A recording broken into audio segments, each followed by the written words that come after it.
Hi everyone, welcome to the visual guide for the Minstrel's Ballad, Shinryu's Domain. This is the new extreme primal encounter made available by patch 4.1 in Final Fantasy XIV, The Legend Returns. If you're like me, you might not have had the heart to kill this boss and considered Levin this to the last moment, but it's alright, no judgment here. My name is Ms. Tech and I'll be your primal guide. Similar to normal mode, Shinryu's corrupted aether gauge will fill up throughout the encounter and cause a massive ultimate attack anytime it reaches 100. On extreme mode, players will first notice the worm's heart, a new mechanic linked to the corrupted aether gauge. Destroying the heart will deal about 270,000 damage to Shinryu, and if the heart is still active when the aether gauge reaches 100, you will wipe. The heart will regenerate throughout the encounter and acts as a mini DPS check, forcing players to focus it down anytime that it's active. You'll also notice that we begin the encounter on the vulnerable blue platforms. Each platform can sustain 2 major hits before it breaks. Should the middle platform break,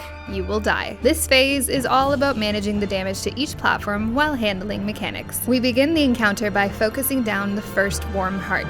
The 2 tanks will be focused by ranged auto attacks throughout the entire encounter as long as one of them is the primary enmity target. The first ultimate comes fairly quickly in the form of Earthen Fury. This attack will deal high rate damage, destroy the east and west middle platforms, and deal unavoidable damage to 3 remaining platforms in one of 2 patterns. Up next, all players will be chained together. Tanks will be chained to tanks, healers to healers, and damage dealers to damage dealers. To easily break these, players can wait until the chains form and then move in opposite directions. If necessary, you can assign directions for everyone to run to. If the chains are not broken in time, players will be afflicted with fire damage and separation debuffs. At the same time, the next ultimate, Tidal Wave, is casting. This causes a water spout to form on one side of the platform and knocks all players back a set distance from that side. Players can use knockback immunities or position themselves on the water spout side to avoid getting knocked off the platform. Tidal Wave will also form water puddles on the platform sections. Keep an eye on their location as you may or may not use them depending on the upcoming mechanics. Next up, a healer will be marked by this green marker, indicating that they will soon be targeted by Tail Slap. Since the tail deals unavoidable damage to the platform, the player must bait the tail to a specific area where the tail will land on at least one undamaged platform, so that it stays up and becomes vulnerable to player damage. If it hits an area that is already damaged, it will crash right through and players will miss the opportunity to deal a lot of damage to Shinryu. To keep as much of the front of the platform up for as long as possible, giving players plenty of room to deal with mechanics, we have the healer take their tail to the back right platform every time. In between each ultimate, Shinryu's left and right wings will also cast attacks. Players can identify these either by looking at the color of the cast on the wing, or by seeing what is being cast on the enemy list. Here, the left wing will cast Summon Icicle and spawn 3 ice shards on the side opposite the boss in one of 2 patterns. Players will need to quickly identify the safe areas in between each icicle and stand in them to avoid getting knocked back and debuffed with slow and vulnerability up. At this point, the first tail slap will finally land on the platform. Damage dealers can swap off to quickly burn it down. Destroying a tail deals about 400,000 damage to Shinryu. Immediately after, the right arm will be casting either LEVINBOLT or HYPERNOVA. LEVINBOLT, indicated by this purple cast animation, will require players to spread to avoid overlapping damage and getting vulnerability debuffs. HYPERNOVA, indicated by this red cast animation, will target the loneliest player for massive damage. Players will need to stack together to share damage and avoid unnecessary deaths. At this point, the heart will regenerate and should be focused down before the next corrupted aether gauge fills. Shinryu will target the center of the platform with this attack, and all players must move away. The left wing will also be casting ICESTORM at this time, which will deal raid-wide damage. Heal through this as necessary. Next up, the tanks will deal with MORN. This damage can be shared with cooldowns or taken solo with an immunity. At the same time, RHAL will target the ground underneath a random DPS player and deal a high amount of damage to that area. All other players will need to avoid this. The next ultimate will be either HELLFIRE or Judgment Bolt. This will occur at the same time the left wing is casting another set of icicles. If it's HELLFIRE, players will need to stand in one of the water puddles to gain the buffs they need to mitigate the damage of HELLFIRE. While in the puddle, they'll need to properly position themselves to also avoid the incoming icicles. If it's Judgment Bolt, players will need to dodge the icicles as necessary, and healers will need to be ready to dispel the paralysis off of the 1 to 4 people unlucky enough to receive this mysterious debuff. This ultimate will also remove any existing water puddles from the platform. Next up, a damage dealer will be marked for the green tail slap marker.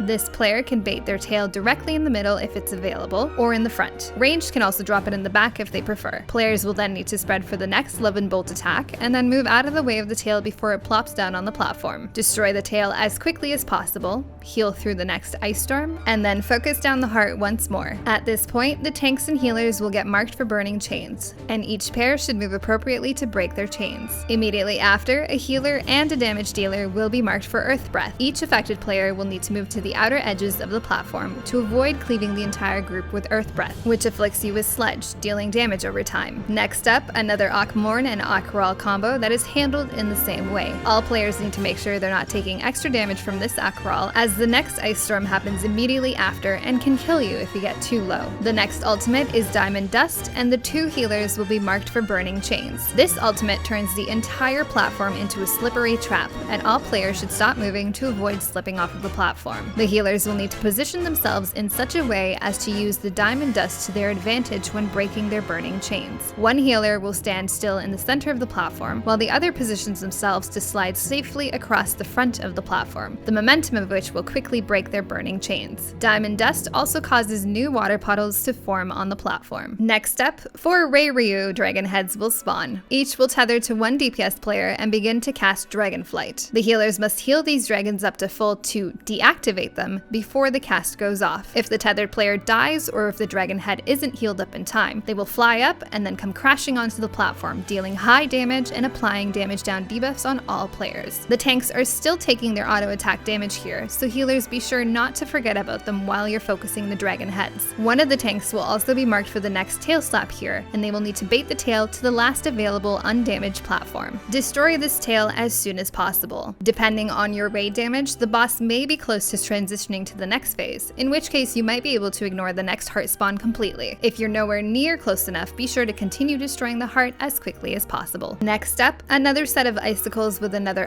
MORN RHAL combo. Stand in the safe zones of the icicles while avoiding RHAL. The tank will need to do the same well away from the group. The next ultimate is Aerial Blast, which spawns a tornado in the center of the platform. This tornado will cast Super Cyclone, pushing players backwards a few yalms before finally casting Aerial Blast, which will knock players back a much further distance. Players will need to use knockback immunities or position themselves to ensure they don't get flung off the platform. During this time, the damage dealers will be marked for burning chain and should be ready to break their chains as soon as the blast goes off. Next, another Earth Breath on a healer and 1 damage dealer. Move these to the sides as necessary to avoid overlap on the raid. You'll have 1 more ice storm to heal through before Shinryu flies to one of the corners of the platform and begins a dive bomb-like cast that will have him rushing across the platform diagonally. Players will need to run to the adjacent outer corners to avoid getting hit by this attack. He will then return to the platform on a new side and the fight will resume. The next phase transition occurs once Shinryu drops below 44% health, so you may find yourself skipping a lot of these last mechanics. If Shinryu is not in the north, he will return to the north side to cast Dark Matter. This attack will fetter all players and begins an active time maneuver. Players will need to spam their buttons to quickly free themselves before the time runs out or they will die. If successful, players land on a new platform which will soon be targeted by Touchdown, a proximity-based damage attack that will also knock back players a very far distance. Players will need to move towards the north end of the platform to be knocked safely onto the next platform and not to their deaths. After the knockback, 5 adds will drop from the sky, dealing proximity-based damage as well. Players will need to stack together in one of the safe areas to shield and heal through each meteor impact. Stacking in the north each time is an easy way to handle this. Once the adds have spawned, the tanks will need to pick each add up, while everyone else focuses them down as quickly as possible. In the first round of adds, you'll see 1 large add and 4 smaller adds. Watch for all of their AoE attacks and dodge appropriately. Tanks and healers will need to carefully manage the death sentence attacks from each large add. The next round of adds will bring down 2 big adds and 3 small ones. Players can stack in the same safe spot to shield and heal through this initial impact damage. For the next round, 5 players will be marked up. These players will control where the next set of adds will spawn. Affected players will need to move their markers to the outer edges of the platform, making sure they're not dropping the eggs too close together, and then moving quickly to the resultant safe zones to avoid excess damage. This last round spawns 5 small adds. AoE these down as quickly as possible. You have until Shinryu accumulates 100 Aether to destroy all of the adds or you will die. Once all the adds are down, Shinryu will cast Protostar. dealing massive damage to the raid. Shield and heal through this as necessary. Immediately after, Tail Spit will target the center of the room with this blue marker. Players will want to stand on its edge, being careful not to actually be inside of it, with their backs towards one of the platform corners. This will ensure they will not be knocked off the platform. Heal through this damage as necessary, and then make your way up his tail, dodging the laser beams as you go. Getting hit by the lasers will deal mild damage and stun you in place for a few seconds. Once you're over the second platform, you can hop off and get ready for the final phase. In this phase, you'll notice Shinryu is on top of the platform. You'll also notice the very center of his hitbox has a dark purple puddle. Standing in this puddle will afflict you with doom and kill you if you linger too long. For the most part, you want to avoid standing in this area. The raid can stack together in the front of the boss to prepare for each upcoming mechanic combo. The boss's auto attacks will continue on the two tanks here. Terra Slash is a heavy-hitting tank buster that will target the primary tank and apply a physical vulnerability up debuff. The tanks will need to cool down and swap during this cast. Next up, all players will be marked for burning chains, similar to the first phase. These chains will need to be broken as quickly as possible so that players can immediately deal with the next mechanic. Atomic Ray will mark up the 4 damage dealers with these stack-up markers. Atomic Ray does a high amount of damage and must be shared with one other person. The 4 blasts of Atomic Ray are staggered and each apply a magic vulnerability up debuff on any player's hit. As such, you can't just simply all stack together. To deal with this, players will pair up in specific areas as soon as their chains are broken. You can use player markers, waymarks, or the boss's limbs as visual indicators of where to stand to avoid overlap. Once that damage goes out, healers can top everyone off and everyone can get ready for the next combo of mechanics. Players will then have to deal with the LEVINBOLT and ICESTORM combo or a HYPERNOVA and ICESTORM combo. In this phase, ICESTORM will freeze in place any player that isn't actively moving. LEVINBOLT will target the location of the player at the end of the cast instead of where the actual player is. As such, to deal with this combo, players will want to run in a tight circle in front of the boss to avoid getting frozen, and in an effort to bait all of the LEVINBOLTs in that same area, making them easy to predict and dodge. If the boss is casting the HYPERNOVA and ICESTORM combo, players will want to remain stacked together in front of the boss. Getting frozen together here will ensure everyone is properly stacked to share and mitigate the HYPERNOVA blast damage. The damage here will also break everyone from the ice before they die to that dot. Next, the boss will cast Benighting Breath or Worm Wall, which will do high damage and place an infirmity debuff on any one hit. Benighted Breath is cast in a large frontal cone directly in front of him, and Worm Wall is a platform-wide attack whose only safe zone is in a small circle directly underneath him. Players can avoid the breath by dodging to the sides. To avoid Worm Wall, players will need to be ready to move into the center of the boss to dodge the attack, and then immediately move out of the doom puddle before time runs out and you die to that doom. Next, another tank buster. Remember to pop cooldowns and swap during this cast. Immediately after, another 4 REIRYU will spawn and healers will need to heal these up as quickly as possible. Everyone else has some free damage time on the boss here, so be sure to burn him down. And make sure you don't forget about all that auto attack damage on the tanks. Another Terra Slash to cooldown and tank swap through.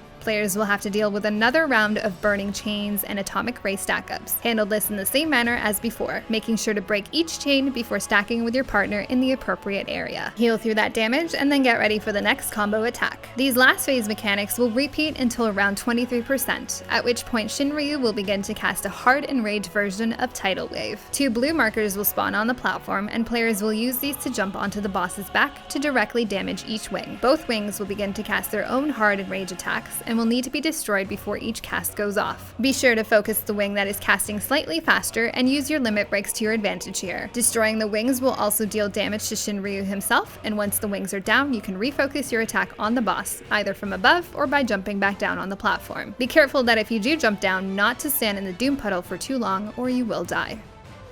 And there you have it. If you have any questions or comments, please let me know. As always, thanks for watching. Till next time.